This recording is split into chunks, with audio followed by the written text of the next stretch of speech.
All right, so we're back here on Thomas Talks. I wanted to take this opportunity to show people how I scout my opponent in franchise mode.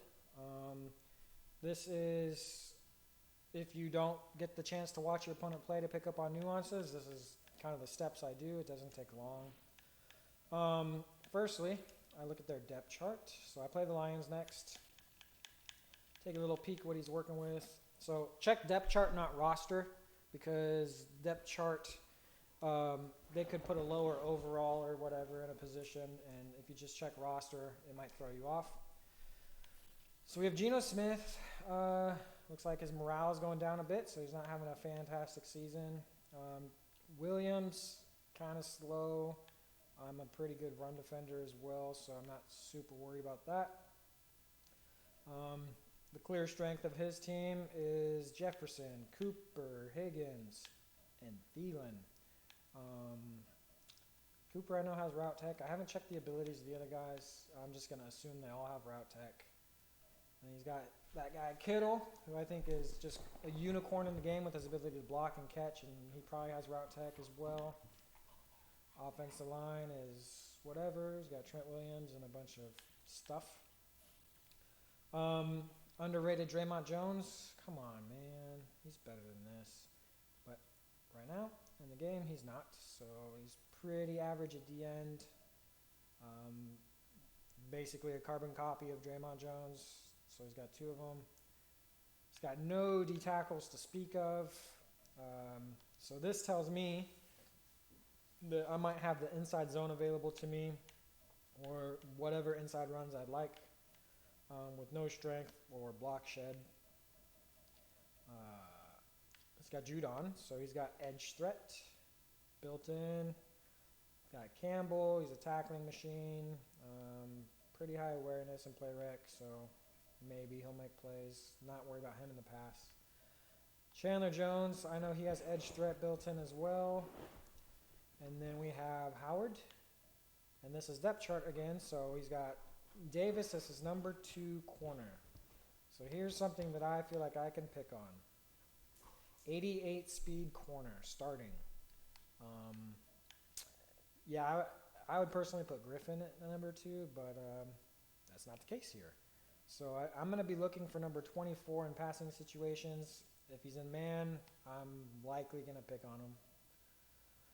He's got Woods, pretty basic safety, nothing special. And then CJ, looks like they kind of nuked his coverage abilities from last year. He used to be pretty solid like in the 90s. So not too worried about him, and I know he's not a good run defender as well. In the slot, he's got Cooper and Higgins, and I'm surprised there's no Kittle. I would definitely put Kittle here. Not sure why he doesn't. Edge threat as expected. Draymond Jones. That's where you're going to play in real life with the Seahawks, so that makes sense. We play in a sim fantasy 32-man leagues, and we don't allow safeties at linebacker, so I'm sure he'll be changing this before we play, because that is one of our main rules. No sub linebacker safeties. And we've got Griffin and Hill. So yeah, I'm not at all worried about his defense. Just checking his roster. I'm going to be picking on his D tackles and number 24, Davis. Next, I like to look at the team's stats, or the player stats on the team. Lions. So we've got Geno Smith here. This ratio, 7-20.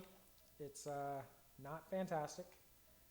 And it tells me that he probably is not handling pressure very well, and he's throwing some pretty bad passes. But let's see, 8 sacks. I don't know the sack numbers in our league, but that doesn't seem ridiculously high. 188 yards, not that much. Let's see, he's got 49 attempts at running versus 146 passing, so he's not a very balanced offense either, so that kind of plays into my wheelhouse as well. If he's just going to be one-sided, it's really helpful as a defender. This is challenging to see, though. He does spread the ball around really well. Not only are the guys getting similar catches, but the averages are similar, average per catch. Meaning it's hard to tell who's going deep, who's catching short.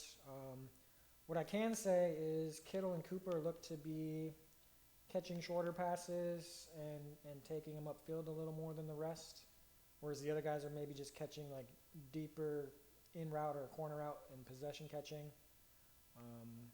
That would be my analysis with that. On defense, what I like to look at is his tackles for loss. So we've got his 2 edge threat players. They're clearly shedding some blocks and making some tackles in the backfield. His illegal user, and then a little combination of everyone else after that. Sacks, we have his 2 edge threats, unsurprisingly, leading his team. And then he's got Wise and Jones and Campbell. So this tells me that he's mostly getting pressure with his front 4, and he's not really blitzing a lot because he barely has sacks with people outside of his front 4. Interceptions, I like to just see if there's anything crazy, like if his user has a bunch of interceptions, that'll tell me the user's probably decent. In this case, nothing's really standing out that much. And then the final step I like to do when scouting my next opponent is I like to look at their previous game, just to look for tendencies or inconsistencies. So, well, he started out with a big win, and then it looks like he kind of hit the struggle bus since then. But his previous game, yeah, so he's not running the ball a lot. The Panthers is a Super Bowl contender, so this is a pretty good challenge for the Lions, I would say. But breaking it down, that 9 interceptions really stands out.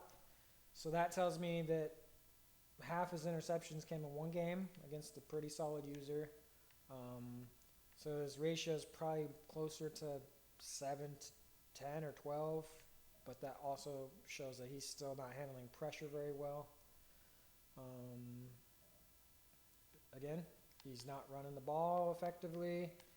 Bijan had 100 yards, and I'm assuming it was up the middle at those D tackles. I don't see them shedding blocks. Receiving, it's hard to now analyze what Zay Flowers did. But Jefferson had some big catches. Looks like Higgins as well had 25 yarders, so on and so forth. On defense, tackles for loss. So Judon had 4 of his 4.5 sacks in one game. This game happened after the double or nothing buff, so maybe that's a part of it, or maybe the Panthers just rolled out into him.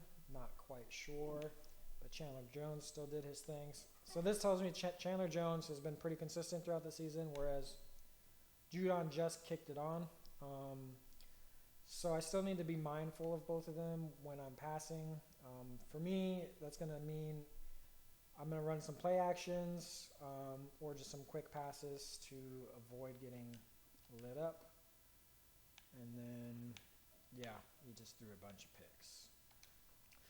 So all in all, after checking those 3 things, his depth chart, his player stats, and then his recent game stats, the game plan it gives for me going into next week is on my offense, I'm going to look for the inside stuff, inside runs.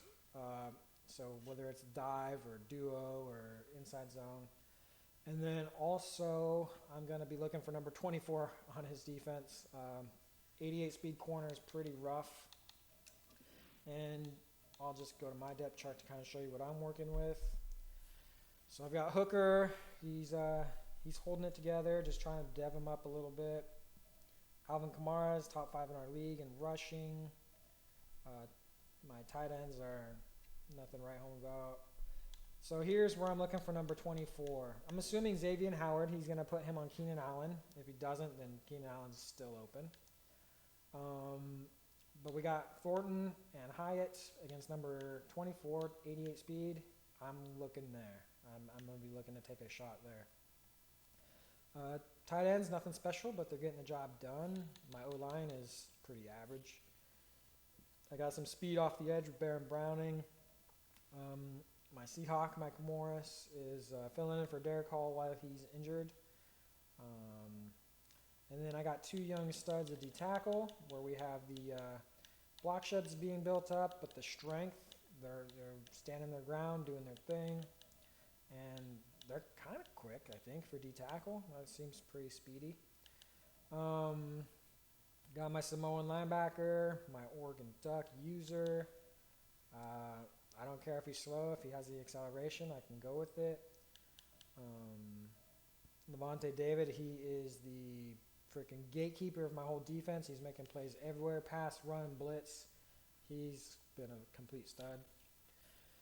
Strength of my team matches up to the strength of his team. I got Mr. One Step Ahead Gilmore. I think he's got 5 picks in 4 games or 5 games. Woolen, he's got a bunch of deflections, only 1 pick, but he's not getting picked on a lot. And it's going to be interesting to see Javon Holland versus Amari Cooper in the slot. The reason I have Holland here is because I run a lot of nickel, but I wanted to maintain some run defense. So I drafted a 3rd safety. And he's got solid coverage for being a safety. 94 speed, pretty beautiful. And then my MVP so far, Jesse Bates. The dude's got 6 picks already. He's just not letting anything go by him. He's just jumping everything, being a freak. And his running mate, Buda Baker, kind of small, but he's got the knockout stuff, and he's making plays in the run when I need him to. So that's how I'm determining my offense versus his defense, is my players versus his. I think I like my chances. As far as his offense versus my defense, according to my scouting, is I'm going to play a lot of soft coverage to start, to kind of see how he's trying to pick me apart with his receivers. And then I'll dial up the heat a little bit to see if he can handle some quick reads. And then I'll even flirt with some 2-man under press and see how my DBs hold up. And then I might zero blitz a little bit just to take some chances. So that's how I scout my opponents. Takes 5-10 minutes. It's a little quicker when you're not talking on camera, but hopefully it helps people out, and good luck the rest of the season. If I can turn this off.